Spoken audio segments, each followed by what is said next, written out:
we're not culturalized to understand is people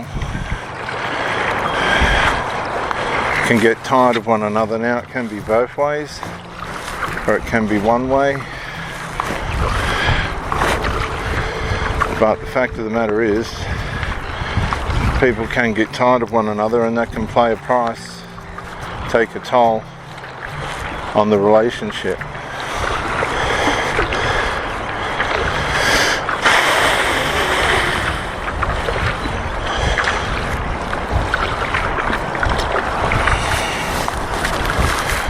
Now, what I mean by that is, okay, the relationship's going to go, or at least going to suffer, and one person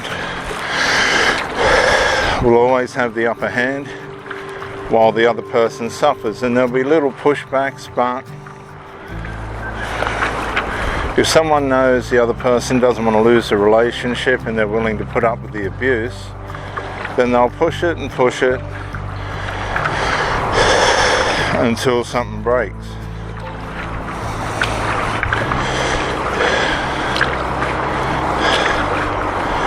And full moon this morning, viewers, over the mountains. There's a little bit of haze from bushfires here at Gosford on the central coast, New South Wales, Australia. We're standing up paddleboarding right now on the bay. Sun hasn't risen yet, but it's going to be an absolutely fantastic day.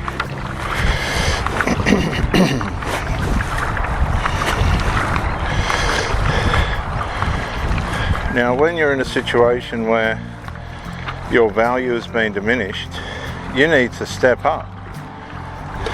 You don't wait until your mental health's gone, your patience is gone, your temperance is gone, your long suffering and all that's gone, and now you're becoming bitter and resentful, because that's a form of the same trouble that the person's got that you're dealing with, but it's a different fruit of it. It's a different destructive fruit, where you now are starting to lose value and become careless, because this is what it all is, carelessness with the person that you're in a relationship with.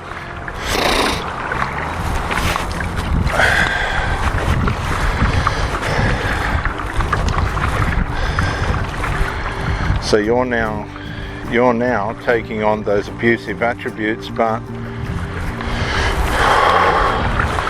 displaying them in a different way.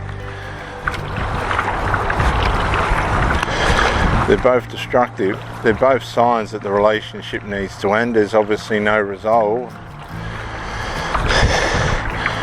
And people use the phrase, well, it's better the devil you know. Well, I don't believe in that. I don't believe in that at all.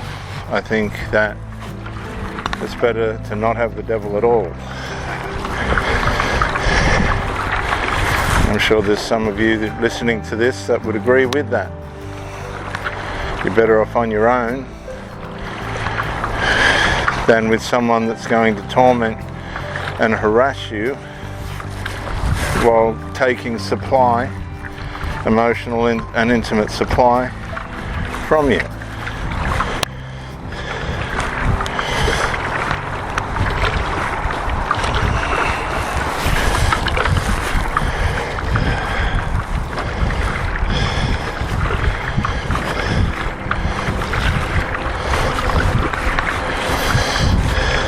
To be alone, or to be able to be on your own without the assistance of drugs and other forms of sedation to avoid dealing with the issue.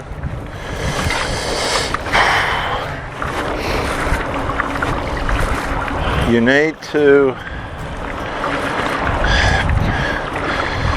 have this part of your life in place, not in a selfish, negligent way, because the sinner, the narcissist, will use the ability to be on their own as a form of punishment. I'm talking about just the peace and harmony and capability of being on your own because you're content and happy with yourself. That's what I'm talking about.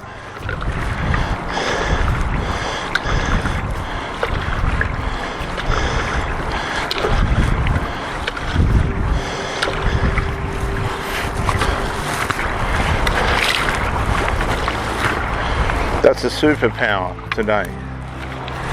If you can do that and be that, that's a superpower.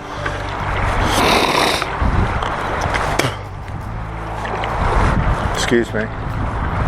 Because you've proven that you have the capabilities of being able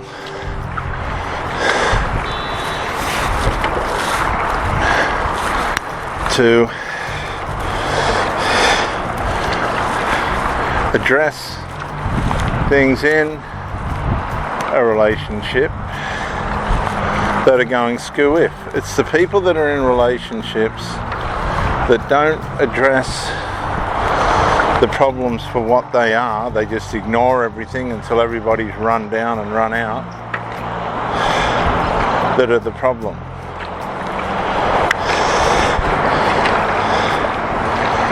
These people are the problem because they're not developing resolution skills. They're not diplomatic. They're not able to stop the problem before it gets too big. They just let things keep going and going until everybody's worn out, the relationship's worn out, the abuse has come too much, and that's it.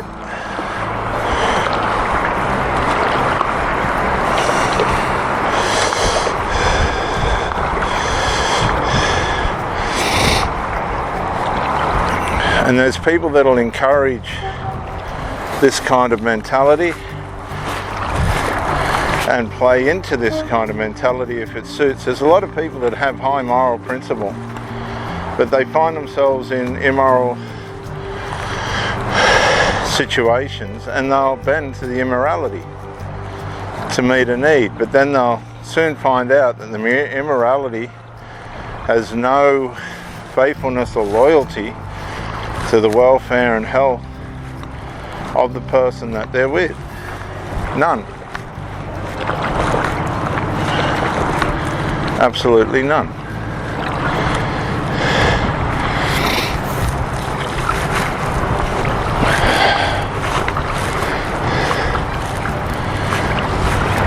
And of course, knowing better and falling into it proves that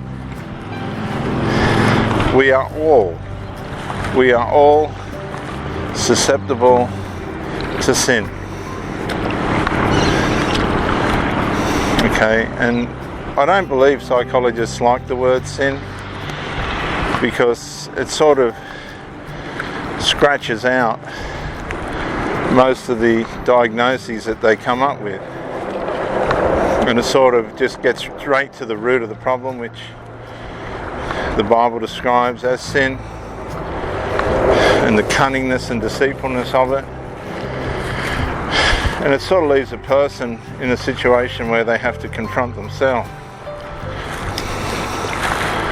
And that's the hardest thing to do, isn't it? Let alone confront somebody else. If you can't confront yourself and you're in a relationship that's going to need moments of confrontation,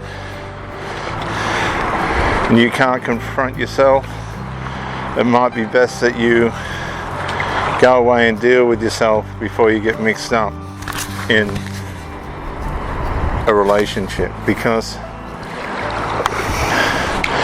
everything has its good and its bad, and it's one thing taking the good, but if you can't take the bad and deal with it the way that we should, then you're just not only contributing to the wilting, stagnation and stunting, stagnation and wilting of yourself,